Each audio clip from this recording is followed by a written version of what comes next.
Hi friends, welcome to our channel. నేను మీకు ఈ వీడియోలో ఒక మహిమాన్వితమైన పురాతనమైన శివాలయం అనేది చూపించబోతున్నాను. అదే మహాబలేశ్వర్లో ఉన్నటువంటి కృష్ణాబాయి ఆలయం. ఈ ఆలయం మనకి మహారాష్ట్రలో మహాబలేశ్వరంలో ఉంది ఫ్రెండ్స్. ఇక్కడ మనం మహాబలేశ్వర్ శివాలయాన్ని దర్శించుకున్న తర్వాత బయటకు అనేది వచ్చేసేయాలి. బయటకు వచ్చిన తర్వాత కొంచెం లోపలికి వెళ్ళి నడిచినట్లయితే మనకి ఈ పాత మహాబలేశ్వర్ ఆలయం అలాగే కృష్ణాబాయి ఆలయం అనేది దర్శనమిస్తుంది. నేను ఆల్రెడీ ముందు వీడియోలో చెప్పాను ఫ్రెండ్స్. ఇక్కడ మహాబలేశ్వరంలో శివుడు రుద్రాక్ష రూపంలో దర్శనమిస్తాడు. అలాగే ఇక్కడ అతిబలేశ్వరు అలాగే 5 నదులు ఒకే చోట సంగమించే పంచగంగా మందిర్ ఇవన్నీ కూడా ఉంటాయి అన్నమాట. ఇవన్నీ దర్శించుకున్న తర్వాత మనం బయటకు వచ్చేసిన తర్వాత మనకి అక్కడ కృష్ణాబాయి టెంపుల్ అని చెప్పేసి బోర్డు అనేది కనబడుతుంది. అక్కడ నుంచి మనం ఒక 1/2 కిలోమీటర్ లోపలికి అనేది నడవాలన్నమాట. ఇక్కడ ఇదిగో మనం చూస్తున్నాం కదా, ఇదే పురాతనమైన శివాలయము. ఇటు పక్కగా మనకి ఫార్మ్స్ అనేవి ఉన్నాయి ఫ్రెండ్స్, స్ట్రాబెర్రీ ఫార్మ్స్ అనేవి ఉన్నాయి. ఈ శివాలయం ఎంతో పురాతనమైనది ఫ్రెండ్స్. దీన్నే ఓల్డ్ మహాబలేశ్వర్, పాత మహాబలేశ్వర్ అని కూడా అంటారు. ఇక్కడే కృష్ణానది యొక్క జన్మస్థలము. భారతదేశంలోని పుణ్య నదులలో కృష్ణానది ఒకటి. ఈ కృష్ణానది ఇక్కడే పుట్టింది. ఈ కృష్ణానది జన్మస్థలం కావడం వల్లనే ఇది శివాలయం అయినప్పటికీ దీన్ని కృష్ణాబాయి ఆలయంగా పిలుస్తారు. ఇక్కడ శివునితో పాటు కృష్ణమ్మ కూడా పూజలు అందుకుంటుంది.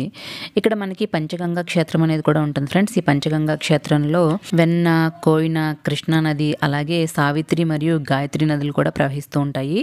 ఇవి గోవు ముఖద్వారం ద్వారా బయటకు వస్తాయి అన్నమాట. అలా గోవు ముఖద్వారం ద్వారా బయటకు వచ్చిన ఈ నదే తరువాత కొండలు కొనలు దాటి కృష్ణానదిగా ప్రవహిస్తుందని చెబుతారు.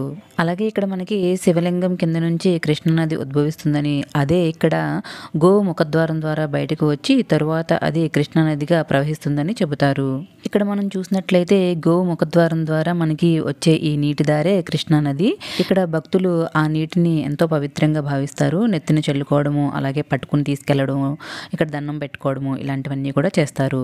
కృష్ణానది పుట్టిన జన్మస్థలం కాబట్టే ఇక్కడ ఈ ఆలయాన్ని కృష్ణాబాయి ఆలయంగా పిలుస్తారు.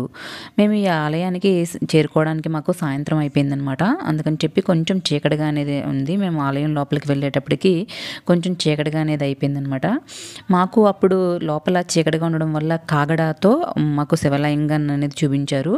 మామూలుగా లైట్స్ ఉన్నప్పుడు చూడడం కానీ లేదంటే వెలుతురులో చూడడం కానీ ఇదంతా కూడా నార్మల్గానే ఉంటుంది. బట్ మేము అలా చీకట్లో కాగడాతో మాకు మొత్తం శివలింగం అంతా కూడా కాగడాతో ప్రతిదీ చూపించారనమాట. ఇలా కాగడా వెలుగులో చూడడం కూడా ఒక మంచి గొప్ప అనుభూతి అని చెప్పాలి. అలాగే ఇక్కడ మనం సర్పాన్ని చెక్కి ఉన్న ఆకారాన్ని కూడా గమనించవచ్చు. ఇక గర్భగుడిలో మనకి శివలింగంతో పాటు చక్కనైన కృష్ణుడి విగ్రహం కూడా ఉంటుంది ఫ్రెండ్స్. అలాగే శివుడి కింద నుంచి నీరు బయటికి ప్రవహించడం కూడా మనం గమనించవచ్చు. ఇది 17వ శతాబ్దంలో కట్టినటువంటి ఎంతో గొప్ప పురాతనమైన ఆలయము.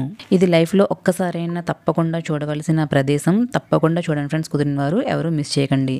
ఇక మేము ఈ దర్శనము ఇవన్నీ ముగించుకొని బయటకు వచ్చేసరికి మాకు రాత్రి అయిపోయిందనమాట. 8:30 అయిపోయింది. ఇంకా మనం బయటకు వచ్చేసాక ఇక్కడ ఒక ప్లే జోన్ కూడా ఉంటుంది ఫ్రెండ్స్. ఎవరైతే పిల్లలతో వచ్చారో లేదంటే రిలాక్సేషన్ కూడా పెద్దవాళ్ళకి కూడా ఉంటుంది. అలాగే ఇక్కడ గిఫ్ట్స్ ఉండే ఒక షాప్ కూడా ఉంటుందన్నమాట. ఈ ప్లే జోన్లో కూడా మనం పిల్లల్ని అనేది ఆడించవచ్చు. ఇక బయటకు వచ్చేసాక ఇక్కడ చిన్న చిన్న షాప్స్ అనేవి ఉంటాయి ఫ్రెండ్స్, స్టాల్స్ అనేవి ఉంటాయి. ఎవరికైనా షాపింగ్ ఇంట్రెస్ట్ ఉంటే షాపింగ్ కూడా చేసుకోవచ్చు. కాబట్టి కుదిరిన వారు తప్పకుండా ఈ మహాబలేశ్వర్ అనేది సందర్శించండి. ఇక్కడ శివుడు రుద్రాక్ష రూపంలో కొలువై ఉంటాడు.